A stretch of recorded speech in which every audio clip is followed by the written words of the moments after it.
ये जो स्कीम है वो ऐसी है कि राज्य में, देश में कहीं भी अगर एक्सीडेंट होता है, किसी भी रोड पर, केवल एनएच पर नहीं, किसी भी रोड पर अगर एक्सीडेंट होता है, तो पहला स्कीम का पार्ट ऐसा है कि उस व्यक्ति को उठाकर हॉस्पिटल में पहुंचाने का काम करके जो व्यक्ति करेगा, क्योंकि लोगों में एक ऐसा एप्रीहेंशन है कि एक्सीडेंट वाले को कोई बचाने के लिए जाएंगे तो पुलिस पीछे लग जाएगी। बाद में सुप्रीम कोर्ट ने भी निर्णय दिया। तो एम्स जो है, उन्होंने एक रिपोर्ट दिया है कि देश में जो 5 लाख एक्सीडेंट होते हैं और करीब 1,80,000 मौतें होती है, उसमें अगर हमने मेडिकल ट्रीटमेंट अगर तुरंत दी तो 50 से 60,000 लोगों की हम जान बचा सकते हैं, 30% लोगों की। तो ये रिपोर्ट को ध्यान में लेते हुए स्कीम आई है।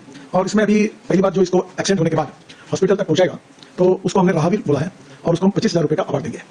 दूसरी बात, कोई भी हॉस्पिटल में, प्राइवेट, पब्लिक, सरकारी, कोई भी, उसको जहां एडमिट किया जाएगा वहां मिनिमम 7 दिन का 1.5 लाख रुपए तक का खर्चा हम देंगे। देश में सैकड़ों लोग हर दिन सड़क दुर्घटना में अपनी जान गंवा देते हैं और आप उन्हें देख के भी बचाने नहीं जाते हैं, क्योंकि आप डरते हैं केस हो जाएगा, पुलिस का चक्कर, ये सब में आप डर जाते हैं। लेकिन अब खुशखबरी है, अगर आप इस व्यक्ति का जान बचाते हैं तो आपको 25,000 रुपये सरकार देगी और आपको एक और इनाम दिया जाएगा, जैसे सर्टिफिकेट के तौर पे। हाल ही में केंद्र सरकार ने गुड सैमरिटन योजना, जो पहले से चल रही थी 2016 में, सुप्रीम कोर्ट के निर्देश पे इसे चालू किया गया था और उसमें आप 5 बार ये काम कर सकते थे, 5-5 हजार रुपये आपको मिलता था। आप कुछ सारा प्रूफ ले आके डिस्ट्रिक्ट मजिस्ट्रेट या उच्च अधिकारी जो भी रहते हैं उनको आप देते हैं, तो आप इसका लाभ उठा सकते हैं।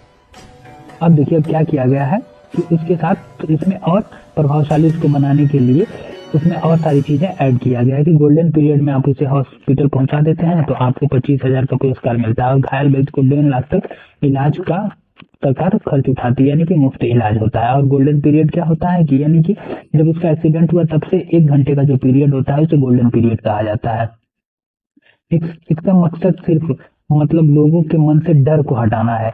जैसे लोग डर जाते हैं कि कौन मदद करने जाए, पुलिस कोर्ट का चक्कर काटना पड़ता है, अस्पताल में बार बार लोगों को परेशान किया जाता है, उनकी पहचान को भी इसमें गोपनीय रखने की बात किया जाएगा। आपको कोर्ट में किसी भी तरह का गवाही वाही के लिए नहीं बुलाया जाएगा। दुनिया के कुल वाहन का सिर्फ 1% भारत में है, लेकिन देखिए क्या होता है, सड़क हादसे में मौत 11% सिर्फ भारत में होती है। 2023 की बात करें तो 1.72 लाख लोग सड़क हादसे में मौत हुई है, इतने का रिपोर्ट दर्ज हुआ है। जिनका रिपोर्ट नहीं दर्ज हुआ है उनका तो बात ही छोड़िए। उम्र की बात करें तो 18 से 45 वर्ष का ज्यादा इसमें हुआ है। तमिलनाडु, मध्य प्रदेश, केरल, ये सब राज्य में ज्यादा हादसा हुआ है। आपके सामने कोई भी सड़क हादसा होता है तो आप वीडियो मत बनाइए, डर कर पीछे मत हटिए, तुरंत उनकी मदद कीजिए, घायलों को अस्पताल पहुंचाइए, एक जीवन बचाइए, क्योंकि एक आपका सही फैसला किसी की पूरी जिंदगी को बचा सकता है और आपको लाभ भी होगा।